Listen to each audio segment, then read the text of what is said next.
This is the WJTS News. In tonight's news, garage fire destroys contents. Huntingburg Council, the Greater Jasper Board. Kurt Guxell will be in with sports, and on WJTS Inform, we meet Purdue Extension educator Jan Dugan talking about holiday stress. All to come on WJTS TV News.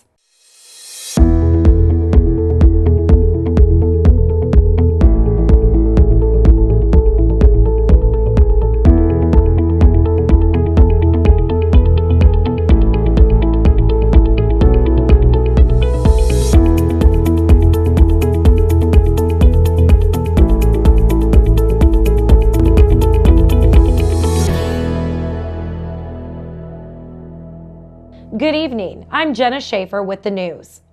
A fire of unknown origin broke out in a two-vehicle garage on Jasper's north side Wednesday morning, destroying all of its contents, including a passenger van. Crews with the Jasper Volunteer Fire Department were called to a home located along the end of East 37th Street around 10:30 Wednesday morning. Jasper Fire Chief Kenny Hoaxang says the detached garage was fully involved when they arrived. Entry was gained through a side door of the structure, which Hoaxang pointed out was made of metal, which kept all of the flames and heat inside the building. The garage and its contents were a total loss. Hoaxang also noted that firefighters dealt with several small explosions that were likely the result of some aerosol cans and tires on the van succumbing to the heat of the blaze. 25 men along with 5 trucks responded and were on the scene for about 1 hour. The cause of the fire has yet to be determined. Monday night, the Huntingburg City Council listened to the final presentation from Derek Duran from Indiana University on his trash collection study for the city.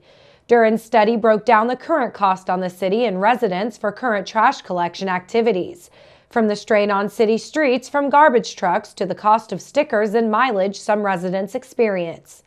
The data went on to provide the city with 3 possible paths: keep the status quo, switch to a vendor system, or a citywide trash pickup system. The latter 2 paths feature the breakdown of regular trash pickup if recycling was included. The best option came from the citywide path, with the plan saving the average resident $1 to $2 per month. Recycling included would have some extra cost, but still will net some positive gains. Duran's recommendation was for the citywide path with recycling included, which he saw was an added benefit that some residents would like to have access to. Huntingburg Mayor Denny Spinner commended Duran on the work he put into his research and says this information can be helpful to the council as they make a decision in the future. I think we didn't have enough information out of this 2014 survey to really, we knew enough about some of the attitudes, but not really the cost involved with it. So, from my standpoint, I certainly learned more about this than I ever knew before. It's an information that we can use to make an informed decision. I think as we move forward, either no decision or whatever we decide to do, we can assure the citizens that we did our due diligence. No decision was made Monday night. The information given to the council will be studied for a future consideration on the issue of trash collection in the city of Huntingburg. Monday night, the Greater Jasper Consolidated School Board learned that faculty and staff at 10th Street Elementary are working to implement the Leader in Me program already in use at 5th Street School and is seeking to become a lighthouse school under the program. The goal is to use the same program at both schools so there can be a seamless transition when the 2 schools merge into the planned Jasper Elementary School. 10th Street also implemented a Student of the Month program for each grade and created leadership teams among the faculty to work on leadership skills, culture, and academics throughout the school. Also Monday evening, the Greater Jasper Board listened to a presentation on the school's state accountability grades for the 2017-18 school year. Each of the schools received an A or B, with Jasper High School receiving nearly perfect marks. The corporation as a whole received an A as well. Schools also received federal accountability grades for the first time this year. Federal grades take into account chronic absenteeism and English language learners. All the schools received A's or B's at the federal level as well. The Ferdinand Chamber of Commerce hosts its annual membership appreciation dinner this evening at the Ferdinand Community Center. Pat Cook, president of the Santa Claus Museum, will be this evening's featured speaker. Ferdinand Town Council President Ken Seacard will give the annual Town of Ferdinand update. Recognition will also be given for the 50th anniversary of the Southeast DuBois School Corporation. The 2018 Forest Park Alumni Award will be presented, and the Ferdinand Community Service Award winner will be announced.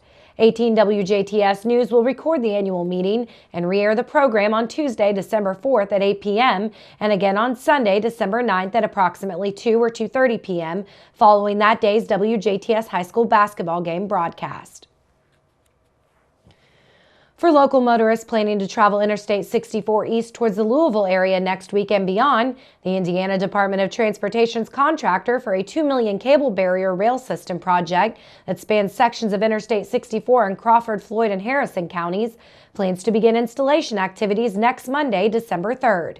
Construction signage is currently being placed at work sites. Action Traffic Maintenance, the state's contractor, will pour concrete foundations for line hole posts and end anchors along I-64 between State Road 66 at Carefree and Farnsley Road near Carefree before taking a brief Christmas and winter hiatus.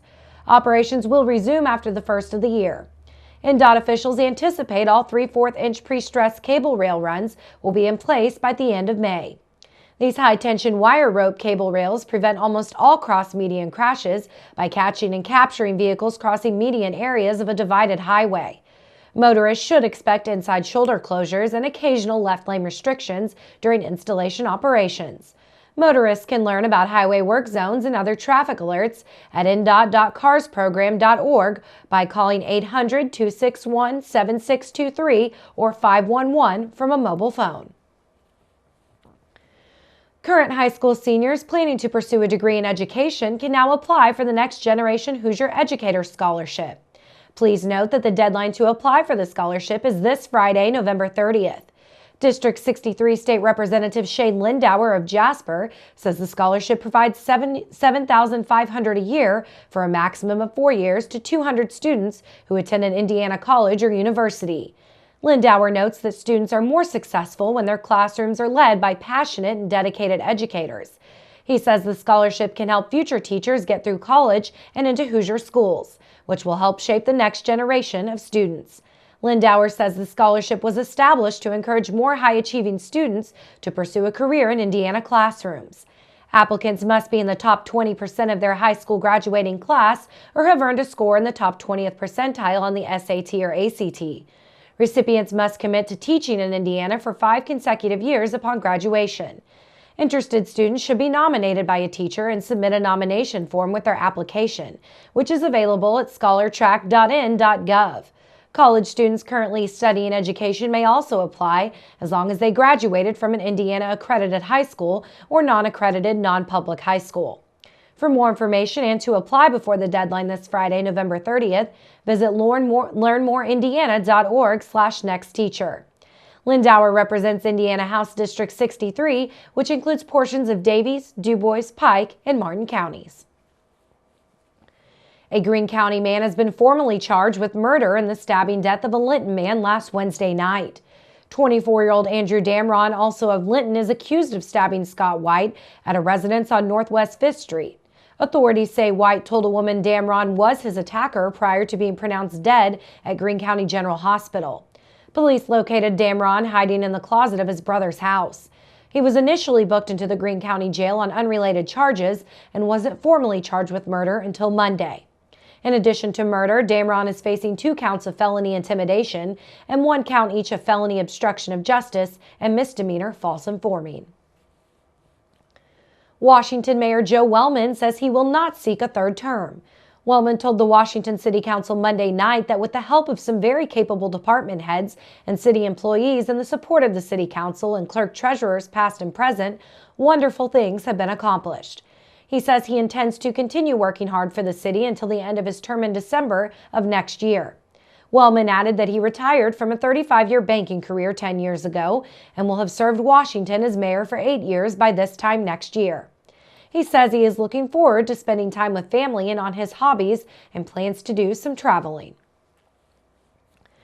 Stay tuned, weather, sports, and inform featuring Purdue Extension educator Jan Dugan.